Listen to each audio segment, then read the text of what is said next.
থেকে নেওয়া হবে। আমি আপনার কারণে আমার ভুল বুঝতে পেরেছি, এজন্য আপনাকে অসংখ্য ধন্যবাদ। আর ইমাম সাহেব, আমি এখন থেকে আর লোক দেখানোর জন্য কুরবানি দেবো না। আমি শুধুমাত্র আল্লাহ সন্তুষ্টির জন্যই কুরবানি দেবো, আল্লাহ পাক রব্বুল আলামিন আমার উপরে সন্তুষ্ট হয়। আমি বুঝতে পেরেছি লোক দেখানোর জন্য কুরবানি দিলে আমি তো ধ্বংস হয়ে যাবো। আপনি যে আমাকে এইভাবে বুঝিয়ে বলেছেন তার জন্য আপনাকে অসংখ্য ধন্যবাদ। জি অ্যাডভোকেট সাহেব, আপনারা দুজন মনোমালিন্য ভুলে এক হয়ে জনগণের উপকার করুন।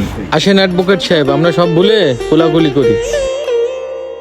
আচ্ছা তাহলে আপনারা থাকেন, আমি গেলাম। আচ্ছা ইমাম সাহেব, আপনাকে অসংখ্য ধন্যবাদ। জাজাকাল্লাহ। ভালো থাকবেন ইমাম সাহেব।